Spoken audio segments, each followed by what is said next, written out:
तो आज की शुरुआत हम लोग कर रहे हैं मैग्नेटिक फील्ड लाइन से। मैग्नेटिज्म वाला चैप्टर आपका चल रहा है और हम उसमें मैग्नेटिक फील्ड लाइन से आगे बढ़ेंगे। और आज का जो हमारा टारगेट रहेगा मेनली मैग्नेटिक फील्ड होता क्या है और फील्ड लाइंस का क्या मतलब है। तो हमारा स्टार्टिंग टॉपिक आज का जो पहला टॉपिक है, दरअसल चैप्टर का नाम है magnetic effects of current. Chapter का नाम है मैग्नेटिक इफेक्ट्स ऑफ करंट।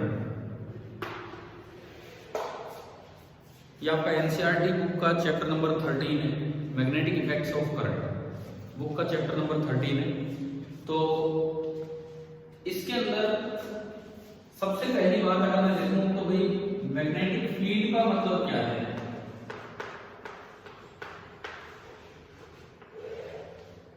अगर हम शुरुआत करें, जैसे हम इलेक्ट्रिक फील्ड पढ़ते हैं इलेक्ट्रिसिटी वाले चैप्टर में, ऐसे हम यहां पे बात करें कि मैग्नेटिक फील्ड का मतलब क्या होता है।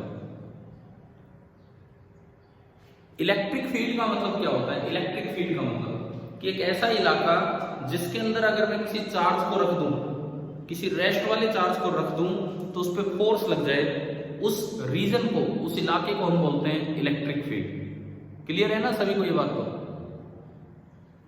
इलेक्ट्रिक फील्ड का मतलब होता है एक ऐसा रीजन जिसके अंदर मैं किसी चार्ज को रख दूं तो उस पर इलेक्ट्रिक फोर्स लग जाए, वो आपका होता है इलेक्ट्रिक फील्ड। मैग्नेटिक फील्ड का मतलब होता है एक ऐसा रीजन जिसके अंदर मैं मूविंग चार्ज को रख दूं, रेस्ट वाले चार्ज को नहीं, मूविंग चार्ज को रख दूं तो उस पर फोर्स लगने के चांसेस हो, अगर उसको प्रॉपरली मूव करवाया गया है।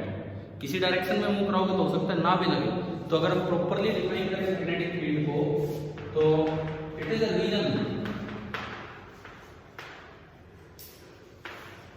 in which a moving charge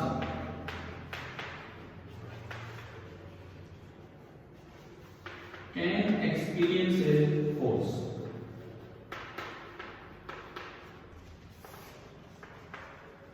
can word हमने इसलिए यूज किया है कि इसमें लग भी सकता है, नहीं भी लग सकता। डिपेंड करता है कि आपने किस तरह से उसको मूव करवाया है, कितने एंगल पे आपने उसको मूव करवाया है, ये इन बातों पे डिपेंड करता है। ठीक है, जो हम आगे आने वाले क्लासेस में सीख रहे होंगे। तो ये आपका होता है मैग्नेटिक फील्ड, एक रीजन जिसमें मूविंग चार्ज पे फोर्स लग पाए, लग सके ना लगे वो एक अलग चीज, जो देखेंगे क्या कंडीशन है। ये होता है मैग्नेटिक फील्ड और इसका सिंबल हम देते हैं बी। मैग्नेटिक फील्ड का सिंबल जो हम देते हैं दैट इज बी। जैसे इलेक्ट्रिक फील्ड को E से रिप्रेजेंट करते हैं, ऐसे मैग्नेटिक फील्ड को हम लोग B से रिप्रेजेंट किया करते हैं। इसकी जो यूनिट होती है, इसकी जो SI यूनिट होती है मैग्नेटिक फील्ड की, जिस तरह इलेक्ट्रिक फील्ड की न्यूटन पर मतलब होती है, एक साइंटिस्ट के नाम पे है टेस्ला और symbol capital T। Static charge पे अगर फोर्स लगा दे कोई रीजन, वो इलेक्ट्रिक फील्ड होता है। मूविंग चार्ज पे फोर्स लगा दे, स्टैटिक पे ना लगाए लेकिन मूविंग पे लगा दे, वो आपका क्या होता है, मैग्नेटिक फील्ड। ठीक है, अब बात ये आती है कि ठीक है चलो ये एक मैग्नेटिक फील्ड है। जिस तरह हम कभी इलेक्ट्रिक फील्ड लाइंस पढ़ते हैं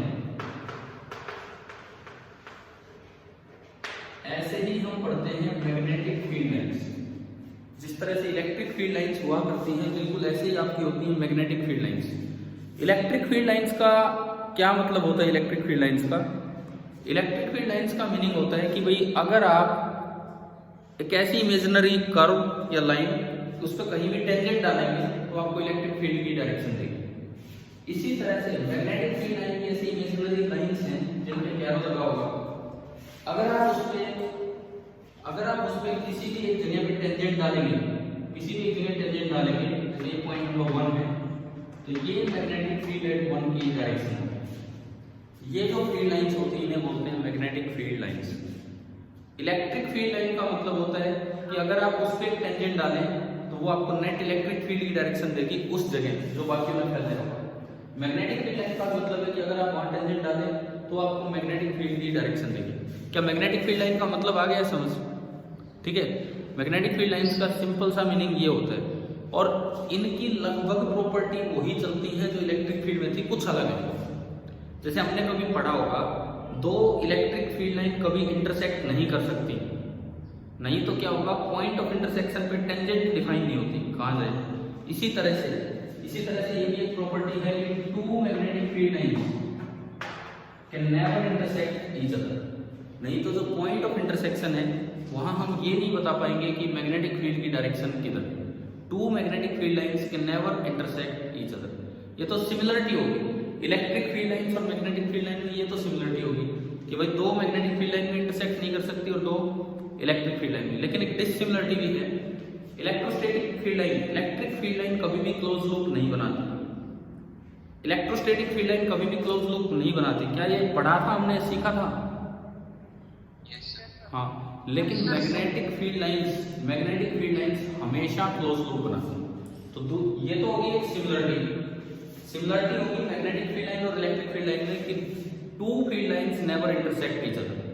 डिसिमिलरिटी क्या होगी, electric field lines never form close loops but magnetic field lines always form close loops. ठीक है, आप लिख लेना, मैं बोर्ड पे नहीं लिख रहा हूं, आप इन शॉर्ट लिख लो कि similarity between electric field line and magnetic field line. पहले तो मैं सिमिलरिटी बोल रहा हूं, similarity between electric field line and magnetic field line. Similarity between electric field line and magnetic field line. Two field lines never intersect each other. Two field lines never intersect each other.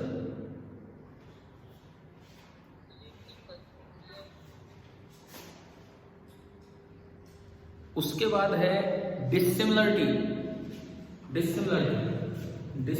में लिख दो electric field lines do not form close loops. Electric field lines do not form close loops but magnetic field lines always form closed loops. Magnetic field lines always form closed.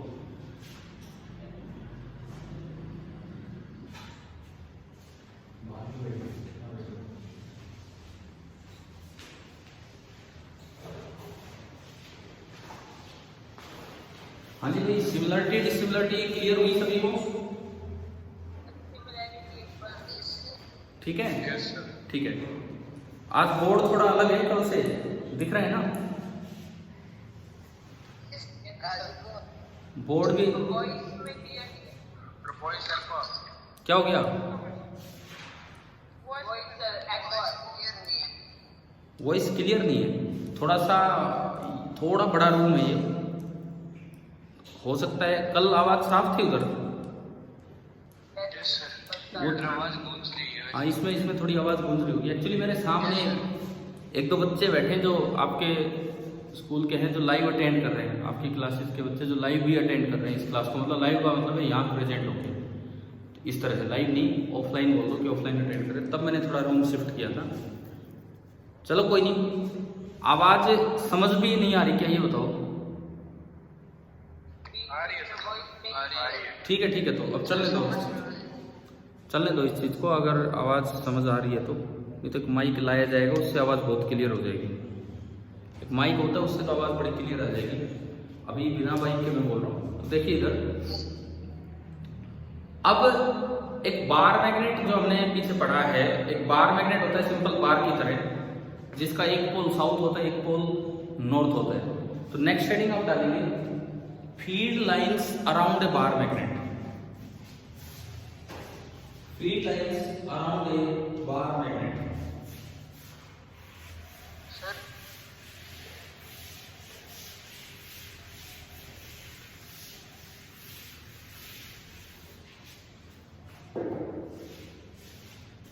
Field lines around a bar magnet. देखिए एक bar magnet simply ऐसे, एक bar magnet को simply हम ऐसे दिखाते हैं। उसका एक पोल नॉर्थ पोल होता है और एक पोल साउथ पोल। कैसे डिसाइड करते हैं कौन सा पोल नॉर्थ है कौन सा साउथ? आप बार मैग्नेट को अर्थ पे फ्रीली सस्पेंड कर दो। आप बार मैग्नेट को अर्थ पे फ्रीली सस्पेंड कर दो। उसका जो साइड अर्थ के नॉर्थ डायरेक्शन की तरफ जाए उसको हम कौन सा पोल बोलते हैं? नॉर्थ पोल, और उसकी जो साइड अर्थ के साउथ डायरेक्शन की तरफ जाए उसको कौन सा पोल बोल देते हैं हम? South pole. तो ये आपके होते हैं नॉर्थ और साउथ पोल। एक बार मैग्नेट को आप फ्रीली लटका दो धरती पे, छोड़ दो उसे, उसका एक साइड अर्थ की नॉर्थ डायरेक्शन की तरफ जाएगा और एक अर्थ के साउथ की तरफ। तो ये नाम ही ऐसे बने थे, नॉर्थ की तरफ जाने वाले पोल को नॉर्थ पोल और साउथ की तरफ जाने वाले पोल को साउथ पोल। अब देखो इसकी जो फील्ड लाइंस होती है हमें याद रखनी है, क्लोज लूप से नॉर्थ पोल से निकलती हैं और घूम के किधर आ जाती हैं? साउथ पोल की तरफ आती हैं, और अंदर ये लाइन साउथ से नॉर्थ। तो हमें केवल इतना याद रखना है कि बार मैग्नेट की फील्ड लाइंस बाहर तो जाती हैं नॉर्थ से साउथ और अंदर जाती हैं साउथ से नॉर्थ। बाहर तो जाएंगी नॉर्थ से साउथ और अंदर जाएंगी साउथ से नॉर्थ, ये होती है। सिमिलरली अगर आप वो फील्ड लाइन बनाएंगे तो यूं बनेगी और ये क्लोज लूप बनती है। ये ऐसी फील्ड लाइंस होती है। और पोल वो इलाके होते हैं, पोल वो इलाके होते हैं जहां पे फील्ड लाइंस बहुत पास पास दिखती हैं। दूर जाओगे तो फील्ड लाइंस इतनी पास नहीं रहेंगी, पोल के नजदीक अगर आप देखोगे तो फील्ड लाइन बहुत पास पास होंगी। पास पास होने का मतलब वो इलाका है जहां फील्ड स्ट्रॉन्गेस्ट है। पोल्स पे फील्ड स्ट्रॉन्गेस्ट होता है, इधर या ऊपर या नीचे कहीं भी जाओगे तो फील्ड मैग्नेटिक फील्ड थोड़ा कमजोर होगा। इसीलिए जब आप एक बार मैग्नेट को लोहे के बुरादे में डाल देते हो तो ज्यादातर लोहा पोल्स पे चिपकता है, नॉर्थ पोल पे और साउथ पोल पे। साइडों में बिल्कुल बाहर भी नहीं चिपकता है, बिल्कुल बीच में भी नहीं चिपकता है, बाहर से थोड़ा अंदर चिपकता है जहां पोल्स होते हैं। पोल्स बिल्कुल एंड में भी नहीं होते, थोड़ा सा अंदर होते हैं। ठीक है, these are the magnetic field lines around a bar magnet. Shape याद हो जाएगी इनकी। क्लोज लूप है, क्लोज लूप है, मैग्नेट के बाहर तो जाती है नॉर्थ से साउथ और मैग्नेट के अंदर जाती है साउथ से नॉर्थ। क्या समझ आ गया है यहां तक? ठीक है, अब सुनो, अब इस चैप्टर के दो पार्ट चलते हैं यहां से, दो नहीं आगे तो और भी पार्ट होंगे इस चैप्टर में। स्टार्टिंग 2 पार्ट्स, और उन 2 पार्ट्स में से केवल एक पार्ट हम इस वीक कवर कर रहे हैं, आज और कल में। पहला पार्ट है जनरेशन ऑफ मैग्नेटिक फील्ड, दूसरा पार्ट होगा इफेक्ट ऑफ मैग्नेटिक फील्ड, फिर तीसरा, फिर चौथा। इस चैप्टर के 3-4 पार्ट हैं। तो जो फर्स्ट पार्ट है that is generation of magnetic field, कि भाई कौन कितना मैग्नेटिक फील्ड फैलाएगा और कैसे फैलाएगा। 10th क्लास में हमारे लिए मैग्नीट्यूड से ज्यादा इंपॉर्टेंट डायरेक्शन है, लेकिन हम दोनों चीजें कवर करेंगे। तो पहला पार्ट हम कर रहे हैं, नेक्स्ट हेडिंग आप डालना generation of magnetic field. Next topic generation of magnetic field.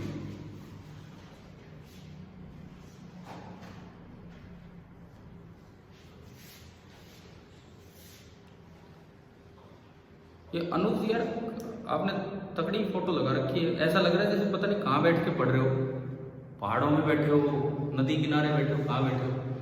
Video भी ऑन है और पीछे बैकग्राउंड बहुत तगड़ा आ रहा है, चलो अच्छा है। बाकी बच्चे भी भाई अपना वीडियो ऑन रखें। देखो आपकी फोटो दिख रही है मुझे लेकिन वीडियो ऑन नहीं कर रखा है, तो प्लीज़ वीडियो ऑन रखिए। हाँ ठीक है, अब ठीक है। देखो जहाँ तक आवाज़ की बात है हम माइक का अरेंजमेंट कर लेंगे, बाकी बोर्ड विजिबल है ना ठीक ठाक? ठीक है ठीक है ठीक है। अब सुनो, तो हमने अपनी हेडिंग डाली है generation of magnetic field. Magnetic field generate कौन करेगा? पुराने जमाने में लोगों को लगता था कि एक चुंबक जो होती है, मैग्नेट जो होती है, वो वही मैग्नेटिक फील्ड फैलाता है। एक मैग्नेट का ही काम है मैग्नेटिक फील्ड फैलाना, ये लोगों को लगता था। लेकिन एक साइंटिस्ट आए, हैंस क्रिश्चियन ओर्स्टेड। हम तो सरनेम भी याद रखते हैं ज्यादा और कुछ बहुत ज्यादा याद रखते नहीं, तो मैं उनका नाम भी लिखता हूं यहाँ पे। तो शुरुआत हम यहां से कर रहे हैं, ओर्स्टेड्स एक्सपेरिमेंट, OERSTED, ओर्स्टेड्स एक्सपेरिमेंट। ये वो पहले वैज्ञानिक थे जिन्होंने ये बताया कि केवल मैग्नेट ही मैग्नेटिक फील्ड नहीं फैलाता। असल में मैग्नेटिक फील्ड, देखो मैग्नेटिक फील्ड क्या होता है, एक ऐसा इलाका फैला देना जिसमें मूविंग चार्ज पे क्या लग जाए, फोर्स। एक ऐसा इलाका फैला देना जिसमें आयरन पे फोर्स लग जाए, या तो मूविंग चार्ज पे, या तो आयरन को अट्रैक्ट कर ले, इस तरह की चीजें।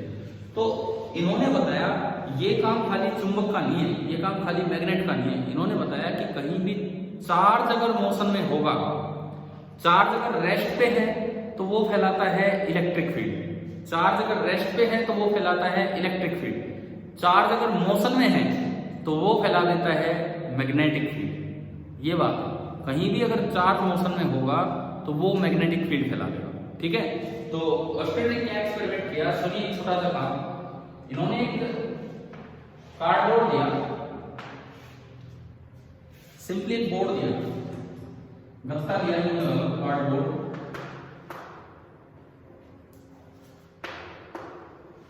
और इस पे ना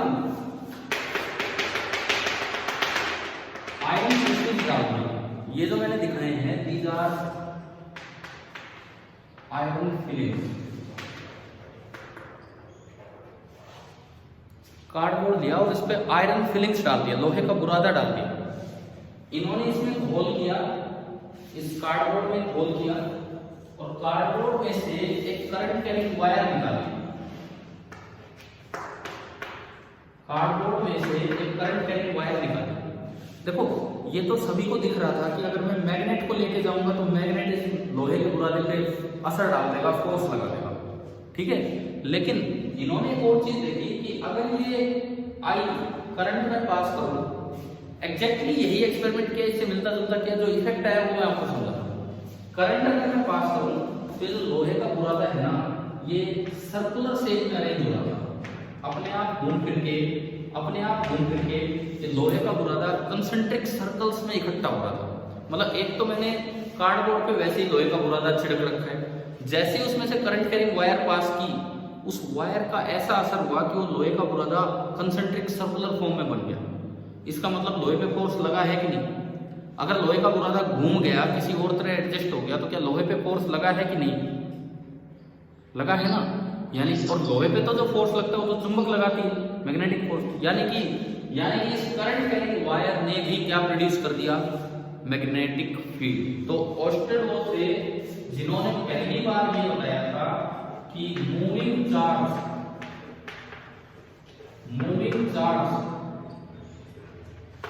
प्रोड्यूसेस बी मतलब magnetic field.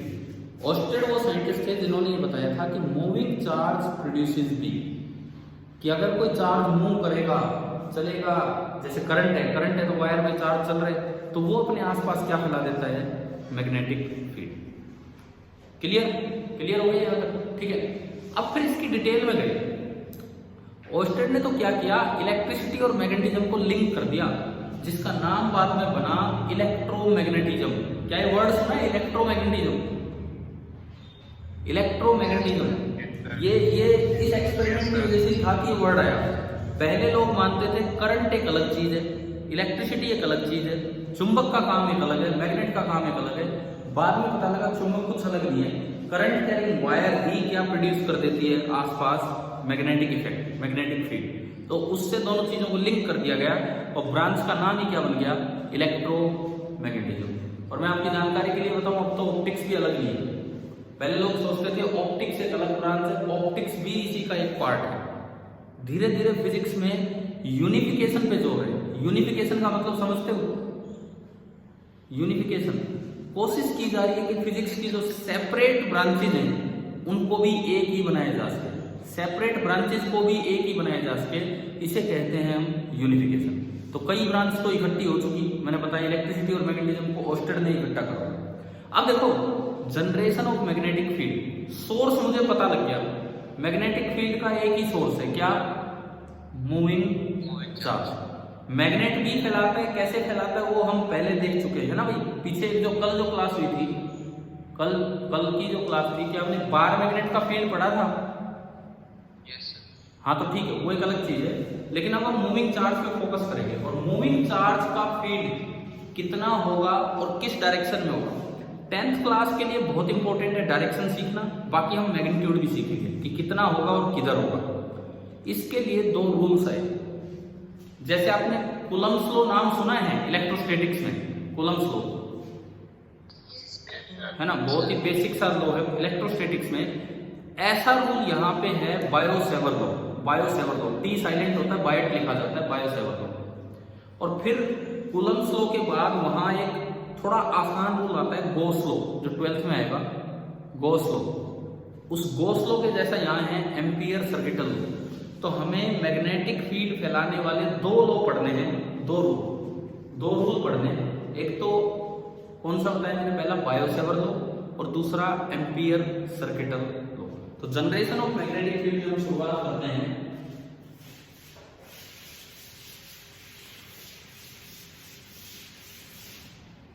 Generation of magnetic field में हम शुरुआत करते हैं। पहला जो हमारा रूल है, फर्स्ट रूल, ये साइंटिस्ट के नाम है, साइंटिस्ट के नाम है जो मैं लिख रहा हूं।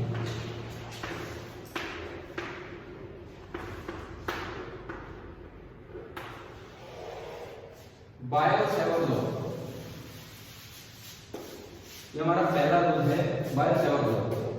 टी साइलेंट है इनमें, ये दो साइंटिस्ट थे। बहुत बेसिक रूल, जैसा कूलम्स लॉ होता है इलेक्ट्रोस्टैटिक्स का, वैसा रूल है। इन्होंने क्या बताया सुनिए, ये कोई भी एक करंट कैरिंग वायर है, कोई भी एक करंट कैरिंग वायर है जिसमें करंट जा रहा है आई, ठीक है, और ये कोई पॉइंट है, इस करंट कैरिंग वायर में ये कोई पॉइंट है जहां मुझे फील्ड निकालना है। कौन सा फील्ड निकालना है, मैग्नेटिक फील्ड। जहां मुझे फील्ड निकालना है मैग्नेटिक फील्ड, कि भाई मैग्नेटिक फील्ड कितना है और किधर है। मतलब इसकी वजह से यहाँ एक मैग्नेटिक इफेक्ट होगा। यहाँ मैं किसी मूविंग चार्ज को रख दूं तो उस पर फोर्स लगेगा, यहाँ मैं किसी मैग्नेट को रख दूं तो उस पर फोर्स लगेगा। मैग्नेटिक इफेक्ट का मतलब है मूविंग चार्ज को रख दूं उस पर फोर्स लगेगा, मैग्नेट को रख दूं उस पर फोर्स लगेगा, आयरन पीस को रख दूं उस पर भी फोर्स लगेगा।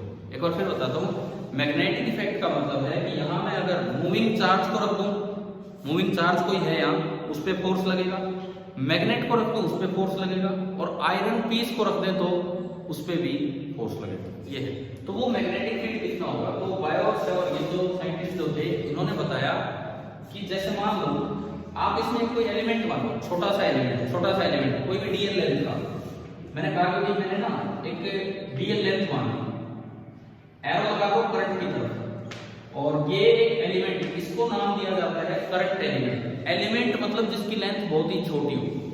ये जो मैंने यहां माना है, इसको बोलते हैं हम करंट एलिमेंट, इसको बोलते हैं करंट एलिमेंट। ये आपका करंट एलिमेंट है, और इसकी वैल्यू होती है करंट का मैग्नीट्यूड, इसकी वैल्यू होती है करंट का magnitude into DL vector, current का magnitude into DL vector. DL वो लंबाई है, डीएल इस छोटी सी लेंथ की लंबाई है, ये जो छोटा सा पार्ट हमने माना, और करंट कितना इसमें जा रहा है। सपोज इस वायर में दिया जाए कि भाई 10 एम्पियर करंट है, मान लो इस वायर में बोला जाए 10 एम्पियर करंट है, और ये लंबाई आपको कह दी जाए 1 सेंटीमीटर है। 10 एम्पियर करंट है और ये लंबाई 1 सेंटीमीटर है, तो बताओ आइडियल कितना होगा, आइडियल कितना होगा ऐसा यूनिट में, बोलिए। अगर 10 एम्पियर करंट जा रहा है वायर में और मैंने एक छोटी सी लेंथ मानी 1 सेंटीमीटर, तो आइडियल कितना हुआ, कितना हुआ, कोई तो जवाब दो। अगर 10 एम्पियर करंट जा रहा है और ये डीएल लेंथ 1 सेंटीमीटर, कितना, दोबारा बोलिए। हाँ, 10 एम्पियर तो आई हो गया, और डीएल हो गया 10 ना 1 सेंटीमीटर मतलब 1/100 मीटर, तो 10 इंटू 1/100 कितना बन गया, 0.1। तो आइडियल कैसे निकालना है हमें समझ आ गया। फिर इन्होंने कहा कि आप इससे और उसको ज्वाइन कर दो जहां आपको फील्ड निकालना है। मुझे फील्ड कहां निकालना है, मुझे फील्ड कहां निकालना है, इस पॉइंट पे निकालना है, मुझे फील्ड इस पॉइंट पे निकालना है, और ये मेरा वेक्टर हो गया है r। मुझे फील्ड इस पॉइंट पे निकालना है, और ये जो मेरा वेक्टर है इसको बोल दिया वेक्टर r। ये वो पॉइंट है जहां मुझे मैग्नेटिक इफेक्ट देखना है, जहां मुझे फील्ड निकालना है, ठीक है। ये आपका आइडियल, ये r। अब देखो, मान लो इन दोनों के बीच का एंगल है थीटा, इन दोनों के बीच का एंगल है थीटा। तो बायो-सेवर्ट, ये एक्सपेरिमेंटल लॉ है, कोई प्रूफ नहीं है इसका। बायो-सेवर्ट ने एक एक्सपेरिमेंटल लॉ दिया था, कोई इसका प्रूफ नहीं है। इन्होंने बताया कि इस छोटे से एलिमेंट के कारण जो बी यहां होगा, जो बी यहां होगा इस एलिमेंट की वजह से, उसे बोल दिया डीबी। अच्छा डी, ये डी वर्ड क्यों यूज किया, डीबी क्यों, डी लेटर क्यों, स्मॉल, पता है नहीं आपको, वेरी स्मॉल, क्योंकि ये छोटा सा एलिमेंट है तो इसके कारण थोड़ा सा magnetic field, very small magnetic field, dB is equal to एक कांस्टेंट जो हम यूज करते हैं मैग्नेटिक फील्ड में। क्या पिछली क्लास में बार मैग्नेट वाली क्लास में हमने यूज किया था एक कांस्टेंट μ0/4π? ठीक है, मैं दोबारा एक बार बता देता हूं, μ0/4π की वैल्यू SI यूनिट में होती है 10⁻⁻⁷। ये कांस्टेंट है जो मैग्नेटिक फील्ड के लिए यूज होते हैं। जैसे इलेक्ट्रोस्टैटिक्स में 1/4πε0, तो यहाँ μ0/4π। अच्छा, इसके बाद आगे एक प्रोडक्ट आता है आइडियल क्रॉस आर। आवाज नहीं आ रही, क्या बात, आवाज नहीं आ रही मेरी? आवाज नहीं आ रही यार, आवाज कहां चलेगी ऐसे बीच में?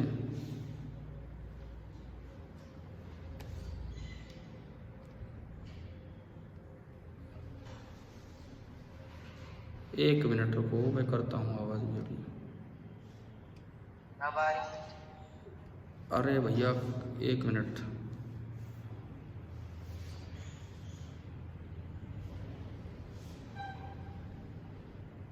हाँ भाई आवाज आ रही है अब?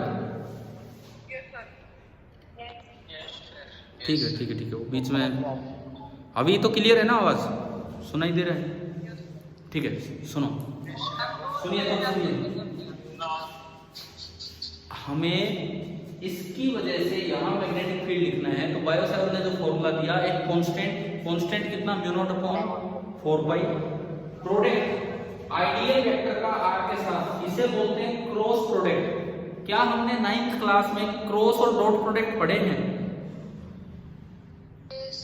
है ना?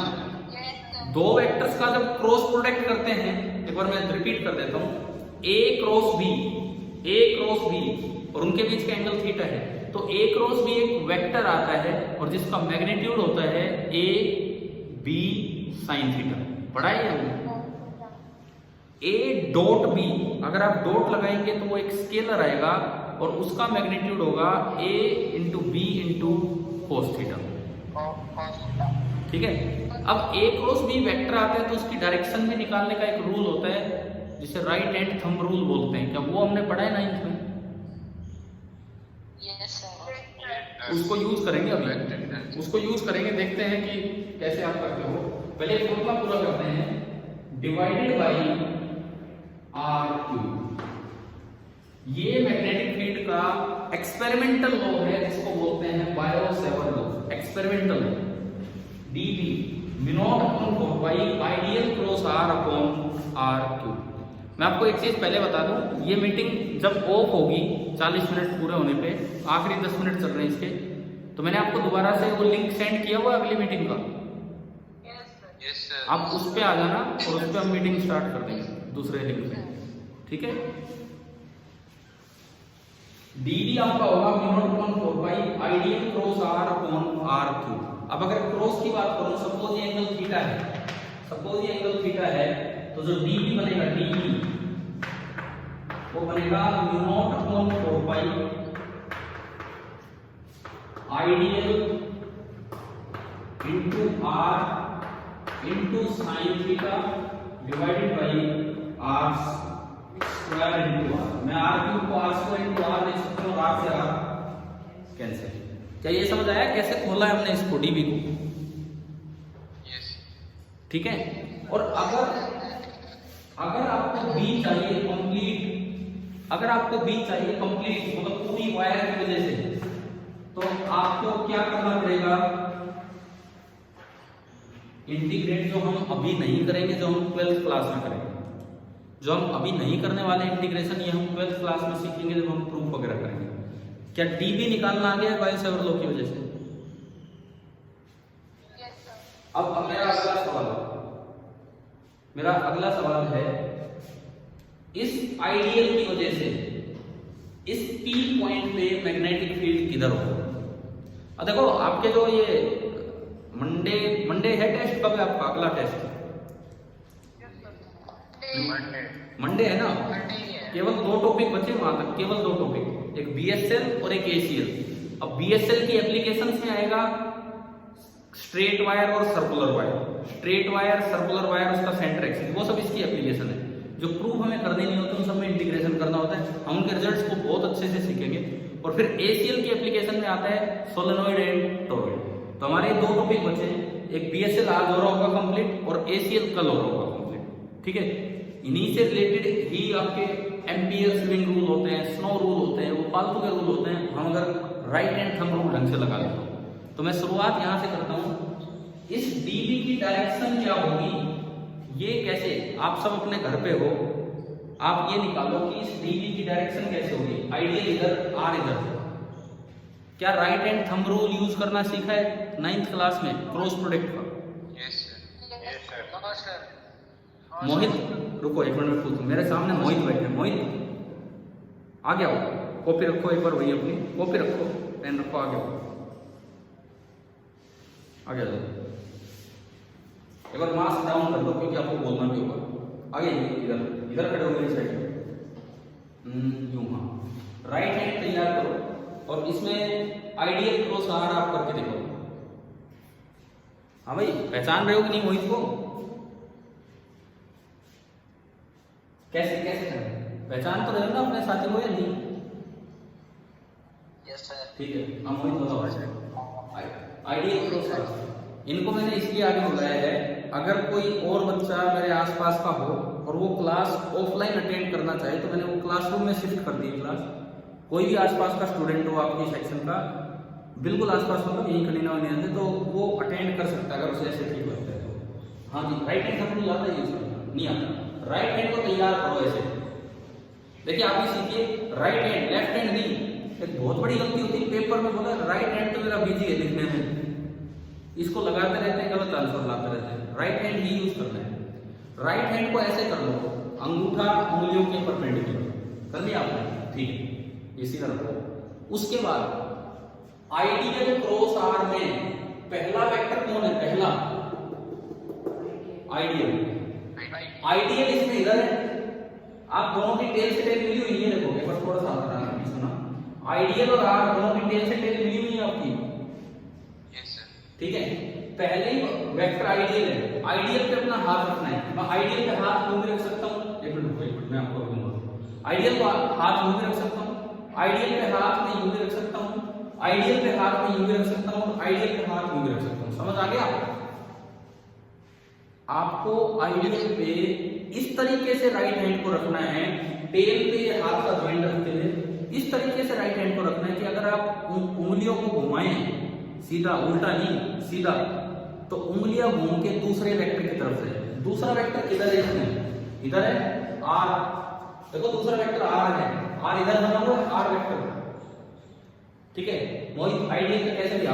कैसे यूं रखा हुआ, सुनो आपको ये इन्होंने कैसे आ रखा दिख रहा है। अब अगर ये उंगलियां घुमाएंगे तो बाहर आएंगी, हाथ का क्या R वेक्टर यहाँ बाहर है? क्या R बाहर की तरफ है? नहीं है ना, तो इन्होंने गलत रखा। और किसी का हाथ रख के आइडियल अंदर। अब देखो, अब इन्होंने आइडियल का हाथ ऐसे रखा है, अब अगर ये उंगलियां घुमाते तो अंदर जाएंगे हाथ का। क्या R वेक्टर आपका अंदर की तरफ है, पीछे की तरफ है? नहीं। और दो भाई, ये तीसरी बार हाथ रख के दिखा रहे हैं, ये भी मतलब जो गलत हो सकता है सारे अभी करके दिखा रहे हैं ताकि आपकी समझ में आ जाए। ठीक है, टीचर की तरफ हाथ रख के दिखा रहे हैं, हमें सारी गलतियां मिल रही।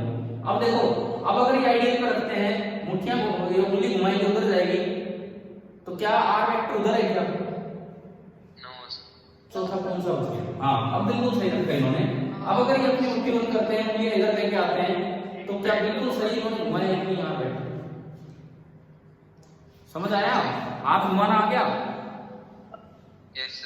देखो, आइडियल पे यूं हाथ रखना है और आइडियल क्रॉस R करना है। आइडियल पे यूं हाथ रख के आइडियल क्रॉस R करना है और इधर की तरफ हो जाएगा। क्लियर? अब इतना होने के बाद आपका जो अंगूठा है वो आपको डायरेक्शन देगा। कई बच्चे क्या करते हैं, हाथ घुमाना सीख लेते हैं, फिर कहेंगे सर हाथ तो घूम के डायरेक्शन नहीं मिल रही। अरे डायरेक्शन कौन देगा? जब अंगूठा आप कैसे रखें उसके परपेंडिकुलर, तो अंगूठा आपको क्रॉस प्रोडक्ट की डायरेक्शन देगा। दोबारा बताओ, देखो स्टूडेंट सुनो, ये इन्होंने एक बार लिखा ना, ये इन्होंने अंगूठा परपेंडिकुलर किया हुआ है। अब ये हाथ घुमा के दिखा रहे हैं, तो अंगूठा किधर गया? अंगूठे की डायरेक्शन किधर आ रही है? इनवर्ड। इनवर्ड बैठिए।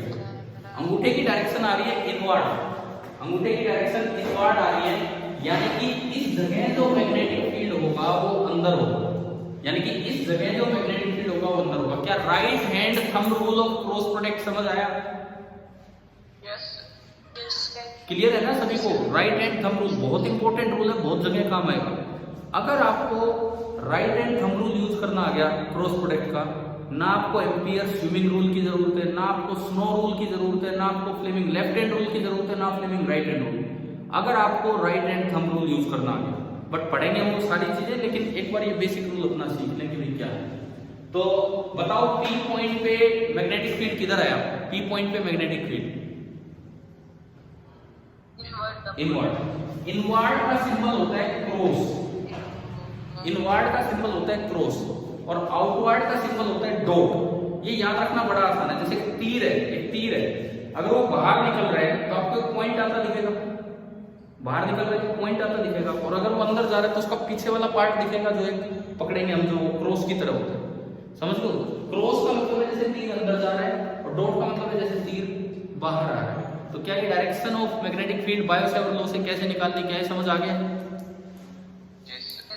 मतलब हमने अभी बीएसएल की शुरुआत की है, बीएसएल का मैग्नीट्यूड कैसे निकालना है वो मेरे पास है, बीएसएल से फील्ड का मैग्नीट्यूड कैसे निकालना है वो मेरे पास है, बीएसएल से फील्ड की डायरेक्शन कैसे निकालनी है वो हमें समझ आ गया है by using right hand thumb rule.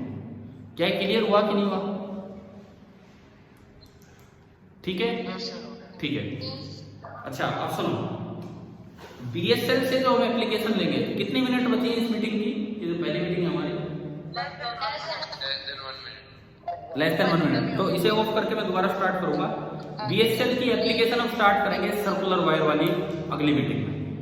ठीक है, आप लोग जस्ट अभी ज्वाइन कर लेंगे और हम दोबारा से अपना लेक्चर स्टार्ट करेंगे। एप्लीकेशन ऑफ बीएसएल, जिसमें सर्कुलर वायर लेंगे, उसके सेंटर पे और उसके एक्सिस पे फील्ड कितना होगा वो हम निकाल लेंगे। ठीक है, मैं सेकेंड मीटिंग स्टार्ट करता हूँ।